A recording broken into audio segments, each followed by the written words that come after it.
Eu parei tudo antes de ir para o aeroporto para trazer neste plantão do Vasco uma excelente notícia para o Cruz Maltino, destravando a negociação para receber o empréstimo DIP. O técnico Pedro Emanuel surpreendeu geral e toda a movimentação desse dia com as informações, as principais notícias do Clube de Regatas Vasco da Gama. Galera, terminando aqui, estou partindo para o aeroporto.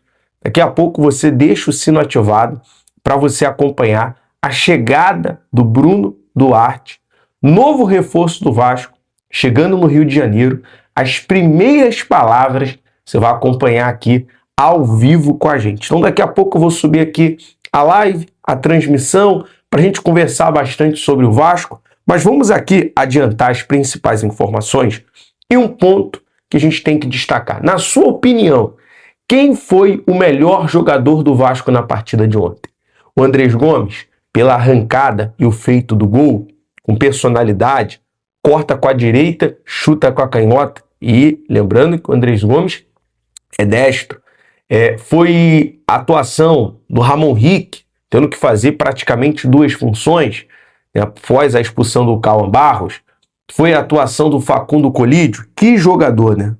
Facundo Colídio, partida sólida, entendeu também que com a expulsão do Vasco precisava colaborar tanto na recomposição como também no contra-ataque. Um pecado, né? Aquele lançamento na diagonal do PH, ele domina tirando o zagueiro do Vitória e chutando, a bola bate na trave, mas o Colídio para mim também foi um dos principais destaques do clube valente, do clube do Vasco, o time do Vasco ontem valente em campo, buscando a todo momento a vitória que merecia ser de um placar amplo.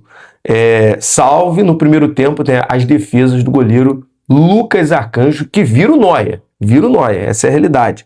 E é o seguinte, galera, outro ponto a se destacar de alguém que vem surpreendendo a cada jogo, que é o técnico Pedro Emanuel. A forma que ele utilizou, e eu vou colocar aqui falando também, já o Puma Rodrigues conversou com a gente, e assim, a forma que o Pedro Emanuel ele utiliza e o nó tático que ele deu no Jair Ventura. O Jair Ventura na coletiva confirmou tudo, que ele não entendeu, ele não conseguiu fazer a leitura, só depois do jogo ele conseguiu fazer a leitura que o Pedro Emanuel propôs no jogo com a menos. Primeiro, ele não substitui, por exemplo, o natural seria ele colocar o Sousa, tirar o Spinelli e colocar o Sousa no lugar do Cauã Barros, para fazer a função do Cauã Barros, para o Vasco recuar 100% e ficar se defendendo a todo momento. Ele espera o time se organizar, ele olha o jogo, vê a possibilidade, o Vasco com a menos ainda teve uma chance. Se o Spinelli se estica no cruzamento do PH pelo lado direito, aliás, no cruzamento do Puma pelo lado direito, do PH do Puma, ele faria o gol, tá? Se ele se estica um pouco no contra-ataque do Vasco. Só não lembro agora quem fez o cruzamento. E aí, no detalhe, a gente observa que o Pedro Emanuel, ele saca um jogador, ele saca o Spinelli e coloca a dobra do Paulo Henrique com o Puma, só que o Paulo Henrique mais adiantado, para fazer ali a questão de ponto e os dois revezar. Um nó tático, uma jogada de mestre do Pedro Emanuel, deixando o meio-campo mais sólido, com o Thiago Mendes e o Ramon Rick, e os laterais atacando a profundidade, que era o Piton, que dá honra a quem tem honra, né? Quando o Piton joga mal, a gente critica, mas o Piton ontem fez uma partidaça também pelo lado esquerdo, não é à toa que ele cansou, teve uma jogada que ele chegou a sentir cãibra, ele não aguentou a seguir ali o Colídio com quem vinha acompanhando, acho que era o Adson. Ele não aguentou, a gente pensou que ele até tinha sentido, precisava substituir, mas não. É por causa da cãibra, o cansaço. Então assim, o Pedro Emanuel ontem, taticamente com as mudanças, surpreendeu e tem todo o mérito. Vamos ouvir Puma Rodrigues em relação ao técnico Pedro Emanuel, a arbitragem pífia do Matheus Canansan e também já a expectativa, a pergunta do BTB, do nosso querido Brian, o Brian Lucas perguntou sobre a expectativa para o jogo contra o Cruzeiro, essa virada de chave. Boa noite, parabéns pela vitória. Queria saber de você de que forma que a vitória construída hoje, com um jogador a menos, jogando melhor que o Vitória, pode contribuir no moral da equipe do Vasco, principalmente pro jogo de sábado, que vocês pegam o Cruzeiro e tem uma vida dura aí no Campeonato Brasileiro para sair da zona do rebaixamento. Sí, é isso que a gente quer vencer o jogo, né? Hoje tínhamos proposto ganhar um jogo, ficamos com um expulso muito cedo, a gente sabia que ia ser difícil, a gente se defendeu, lutou, nos contra-ataques fizemos gol, que é muito importante para ir com a vantagem, mas sabemos que ainda falta um jogo, faltam 90 minutos, que vai ser muito difícil, e sabemos que estamos em dívida também no Brasileiro, que temos que ganhar os 3 pontos sábado. Puma, você teve uma parceria muito importante nesse jogo de muita entrega, ali pelo lado direito, você e Paulo Henrique. O Pedro Emanuel colocou o Paulo Henrique dessa vez como ponta e você na lateral. Geralmente é ao contrário. Foi assim na Copa do Brasil, você fez até o gol. Queria saber a orientação que ele te passou ali naquele momento e também essa dinâmica com o Paulo Henrique quando vocês dobram ali. Não, nós também jogamos muito, eu joguei na ponta, ele na lateral, fizemos um campeonato assim aqui, o Pedro falou que fazia isso também pelo jogo aéreo, o Vitória é um time que cruza muito na área, então fechar como terceiro zagueiro aí também era importante, e acho que foi isso, também PH entrou no jogo e fez muito bom jogo, a gente sabia que tinha que defender, como falei, e sair na contra, que era a possibilidade de a gente fazer gol. Queria que você falasse um pouquinho do lance que o Vasco pede pênalti, que foi o toque do jogador do Vitória. Qual a visão de vocês ali dentro do campo? O que vocês acharam da decisão do juiz? Não, dentro do campo achamos que foi mal e foi pênalti. Ele falou que tinha sido falta de Spinelli, nós dentro do campo achamos que não, eu ainda não vi o lance, mas é decisão do juiz aí na hora, nós também estamos com a cabeça quente, aí ficamos um pouco falando com ele, então tá, é decisão do juiz, a gente sabe que tem que trabalhar. Puma, a partida de hoje foi uma partida de muita entrega e no sábado o Vasco tem uma final, né? Um grande jogo contra o Cruzeiro e o Vasco está numa situação complicada no campeonato. Você acha que a partida de hoje, com um grande resultado, jogando com um a menos desde o início do jogo, tem tudo para ser uma grande virada de chave do time e conseguir uma arrancada no Brasileiro? A gente tem que tomar isso como um trampolim, né? Tem que saber que hoje a gente venceu um jogo que era difícil, que ficamos com um a menos muito cedo. Sabemos que Vasco é um time gigantesco, que tem que lutar sempre, tem que pelear toda a competição pelo título, então é algo que a gente tem que tomar positivo, né? Muito positivo, e de aqui para frente para ganhar os 3 pontos sábado também. Pumita falando na coletiva, e aí galera, uma informação, uma excelente notícia para destravar. O Vasco já tem ali a expectativa. Já o Vasco e a SAF entregaram ao Getkeeper documentos solicitados para o novo DIP de até 150 milhões. A análise já começou e o parecer deve ser apresentado até 2 de setembro, ou seja, chegando 2 de setembro, o Vasco consegue o empréstimo, destrava as negociações para trazer mais reforços, para resolver os salários dos jogadores, dos funcionários. O Getkeeper não rejeitou o empréstimo.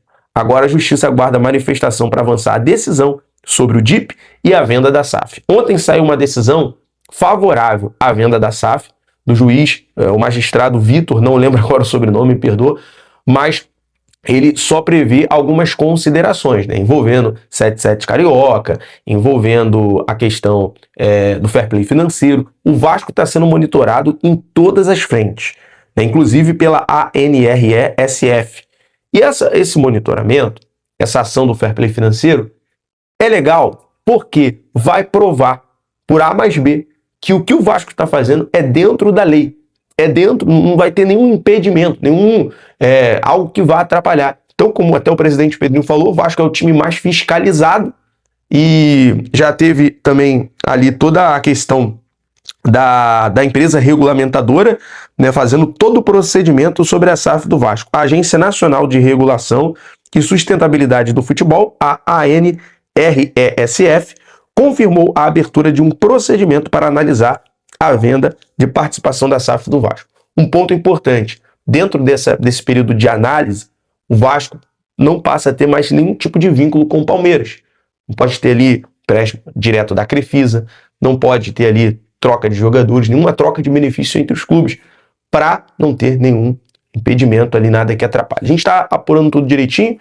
A questão do empréstimo é uma excelente notícia, porque até o dia 2 de setembro, o Vasco tem ali para ser aprovado, receber e colocar as contas em dias. Absurdo o que está acontecendo no futebol brasileiro, tá? Uma loucura! Se vocês querem acabar com o Vasco da Gama, avisem de uma vez por todas. O Vasco da Gama está proibido de ter relações com o Palmeiras. E a venda para Marcos Lamáquia, neste momento, está sendo investigada. O Vasco não pode nem sequer contratar jogadores do clube paulista. Olha o que estão fazendo com o Vasco da Gama. Não é normal, tá? Isso é perseguição. A pressão que o presidente do Flamengo fez está surtindo efeito. Tá surtindo efeito, isso é uma vergonha.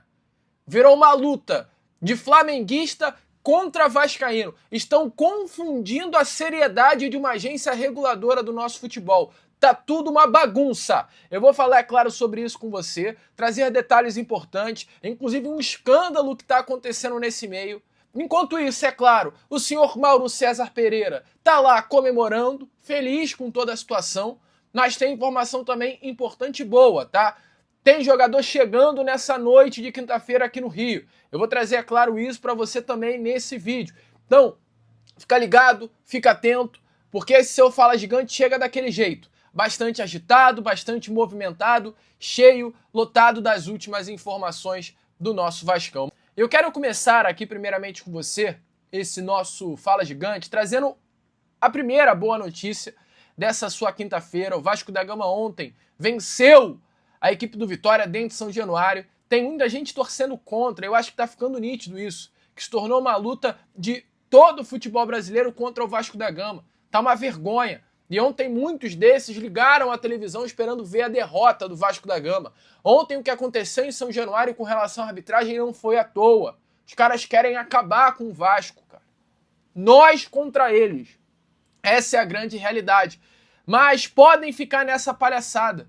O Vasco da Gama está neste momento, nesta quinta-feira, aguardando a chegada do seu terceiro reforço na janela de transferências. O centroavante Bruno Duarte chegará ao Rio de Janeiro na noite desta quinta-feira, tá? Ele chega vindo de Belgrado, um jogador que pertence até o momento, né, ao Estrela Vermelha. Ele já assinou um pré-acordo com o Cruz Maltino, mas embarca nessa noite de quinta-feira no Rio de Janeiro para realizar os seus exames médicos nas próximas horas e logo em seguida assinar então seu contrato de forma oficial com o nosso Vascão. Assinará com o Vasco um contrato de 30 meses, ou seja, 2 anos e meio, um contrato, amigo torcedor Cruz Maltino, até o final de 2029, e o Vasco pagará ao Estrela Vermelha 2 milhões de euros. Esse valor será pago ao clube sérvio em 3 parcelas, sendo a primeira paga no mês de outubro, ou seja, daqui a 2 meses. Há uma possibilidade pequena, mas há, do Bruno Duarte, inclusive, já fazer a sua estreia com a camisa do Vasco neste próximo sábado contra o Cruzeiro dentro de São Januário. Porém, o cenário mais provável, né, é que a sua estreia aconteça apenas contra o Fluminense no dia 5 de setembro, dentro do Maracanã. Até porque não há como o Bruno Duarte enfrentar o Vitória na quarta-feira que vem, pois não foi inscrito para esta fase da Copa do Brasil. Mas, se não há a possibilidade do Bruno Duarte enfrentar o Vitória, há a possibilidade dele enfrentar a equipe do Santa Fé pela Copa Sul-Americana. Ainda há tempo hábil do Vasco escrever a inscrição da Copa Sul-Americana, fecha no dia 8 de setembro, tá? Então ele pode ser inscrito ainda dentro do prazo. Então, informações importantíssimas, o Vasco fechando com um reforço nesta janela de transferências, o atacante Bruno Duarte desembarca na noite desta quinta-feira aqui na cidade carioca. Então os caras fazem de tudo para prejudicar, mas o Vasco fechou com um grande jogador, um atacante com números excelentes, excelentes. Vamos ver como vai ser o desempenho dentro de campo. É claro, jogava no futebol sérvio, no campeonato sérvio, um campeonato com nível técnico baixíssimo, mas fazia gols. E a gente espera que esse faro de gols que ele tinha na Sérvia, ele traga aqui também para o futebol brasileiro. Mas vai disputar vaga com o Colídio, que não sei não, hein? Tá jogando muita bola, amigo vascaíno. E bom, vamos continuar com esse nosso Fala Gigante? Bom, amigo vascaíno, eu quero continuar aqui falando exatamente sobre Sul-Americana, né? Já que estamos trazendo a informação que o Bruno Duarte poderá estar à disposição, né, do técnico Pedro Emanuel para o jogo de Sul-Americana, caso venha a ser inscrito a tempo. E ontem tivemos definido o adversário do Vasco, está aparecendo aí agora a vocês o chaveamento da Copa Sul-Americana. Do lado esquerdo temos Vasco e Santa Fé, em cima São Paulo e Boca Juniors. Do lado esquerdo, Atlético Mineiro, Santos, Montevidéu e Cienciano, né, o adversário que eliminou o Botafogo. Eu falo aqui, a Sul-Americana está mais difícil que a Copa Libertadores. Se colocar lado a lado o chaveamento da Libertadores e da Sul-Americana, os grandes estão na Sul-Americana e não na Copa Libertadores. Vasco da Gama enfrenta o Santa Fé, primeiro jogo na Colômbia, numa altitude de 2.700 metros, e o jogo de volta será aqui no Rio de Janeiro, dentro do Caldeirão de São Januário. Vasco passando, enfrenta quem sair desse confronto entre São Paulo e Boca Juniors numa semifinal, o que seria um jogaço, imagina, né? Qualquer um dos dois adversários é um jogo grande, é um jogo digno de parar a América do Sul. Estamos falando de um Vasco e Boca podendo ser dentro do La Bombonera, ou um Vasco e São Paulo dentro do Morumbi, lotado, jogaço. Então, amigo, o Vasco tem tudo para fazer aí história, passando por Olímpia, Santa Fé, Boca ou São Paulo e pegando na final, quem sabe, o Santos de Neymar e vencendo. Ia ser uma baita campanha em busca aí, né, desse tetra sul-americano. Lembrando que o Vasco é tricampeão sul-americano, 48, 98, 2000. 48 o campeonato sul-americano, 98 a nossa Libertadores, 2000 a Mercosul. E quem sabe não poderemos ir em busca, né, desse tetra campeonato sul-americano agora em 2026. A torcida Cruz Maltina comemorou o adversário não ter sido o River Plate. E ontem, na disputa de pênaltis, a Barreira festejou quando o goleiro do Santa Fé bateu a última cobrança e garantiu a vaga do clube colombiano para as quartas de final.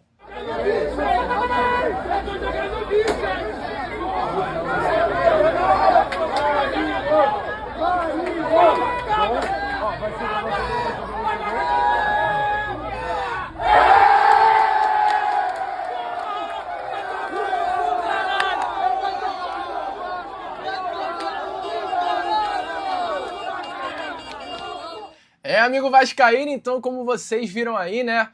De fato, cara, a Barreira ficou em festa com o que aconteceu após a batida de pênalti do goleiro do Santa Fé e a confirmação do clube colombiano como adversário do Vasco nas quartas de final. Bom, vamos seguindo com esse nosso Fala Gigante.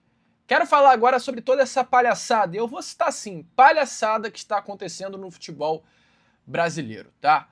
Que quem comemora é o Mauro César, cara. São esses jornalistas que, infelizmente, nitidamente estão batendo no peito e querendo fazer um ato de rivalidade hostil. Tá se criando uma rivalidade hostil.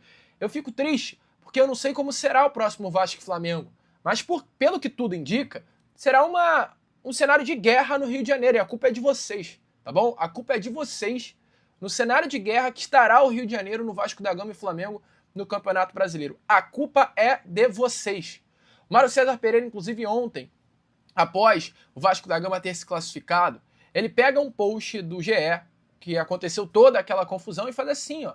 Dirigente do Vasco reclamando da arbitragem no intervalo do jogo com o Vitória. O que é mais grave? Isso ou um copo de água atirado no gramado? E já tivemos julgamentos em tribunal e punições devidos a tais delitos. Ou seja, ele nitidamente pressionando, ele nitidamente influenciando a ter uma punição ao Vasco. E se preparem, o Vasco da Gama será punido, o STJD já começou a mexer os seus pauzinhos para isso, eu vou trazer no Boa Noite Gigante essa palhaçada também.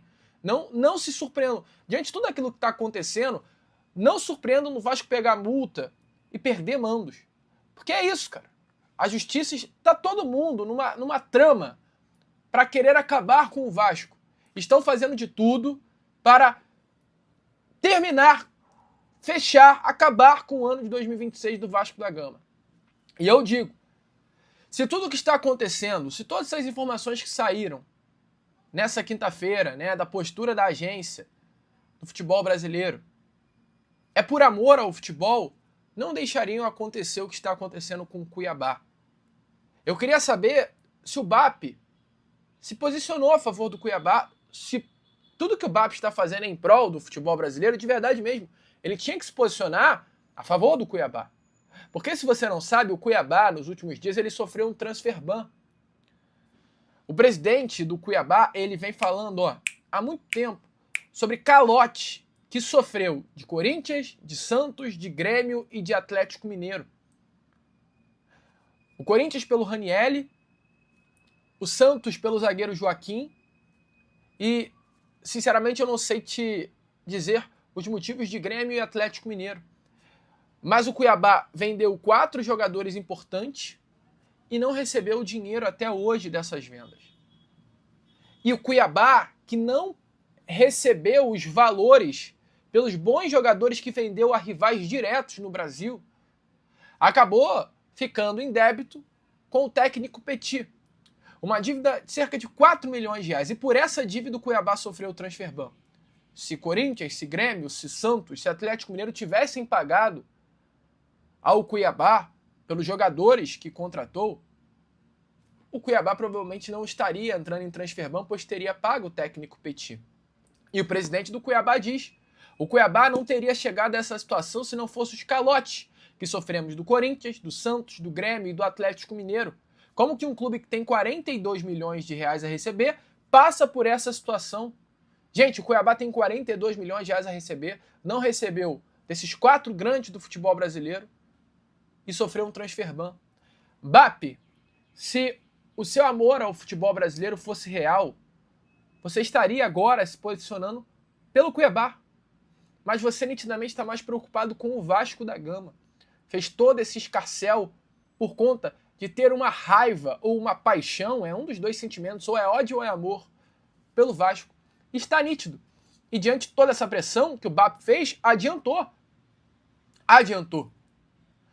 Nessa quinta-feira, a Agência Nacional de Regulação e Sustentabilidade do Futebol iniciou um procedimento formal para avaliar um possível conflito de propriedade na venda da SAF do Vasco para o grupo comandado pelo empresário Marcos Lamacchia, tá? A agência, que é responsável por fiscalizar a aplicação das regras de fair play financeiro no Brasil, também impôs medidas cautelares que ficam em vigor durante a análise. Com isso, o Vasco da Gama, nesse momento, está proibido de manter relações comerciais com o Palmeiras e com a Crefipar, que é o conglomerado financeiro de Leila Pereira.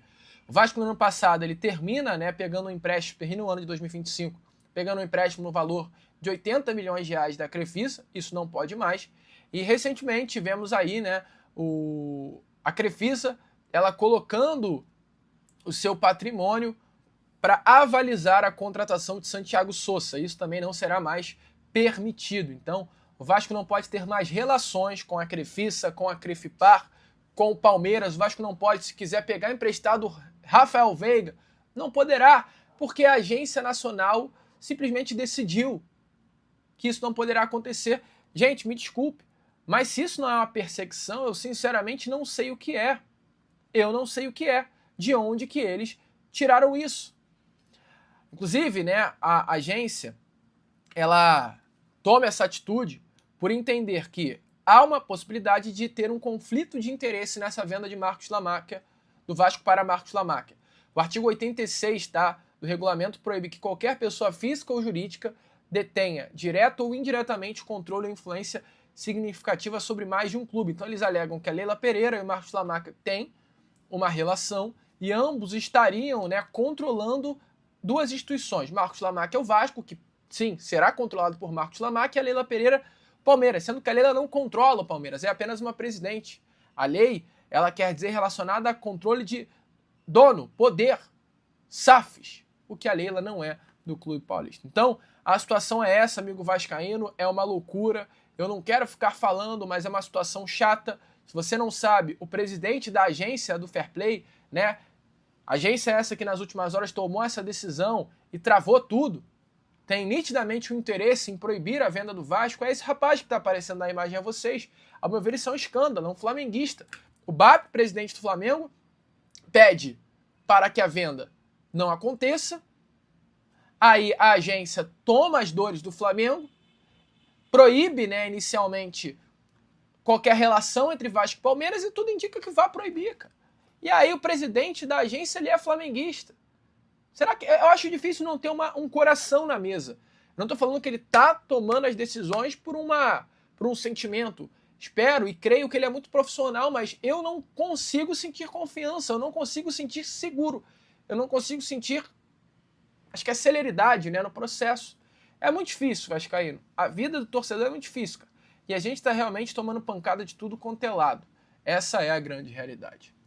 Bom, cara, eu agora vou ficando por aqui. Esse foi o nosso Fala Gigante. Deixa a sua opinião aí, é claro, nos comentários. Mas tudo que está acontecendo no nosso futebol, gente, é uma grande vergonha. Se fosse por amor, o BAP estaria aí se manifestando sobre o que está acontecendo com o Cuiabá. Mas não é por amor e todos nós sabemos muito bem disso. Alô, amigo vascaíno, não esqueça, por favor, de se inscrever, deixar o seu like e fazer o seu comentário, pois é muito importante para o crescimento do canal. Até o próximo vídeo com mais notícias do nosso Vasco da Gama. Um abraço.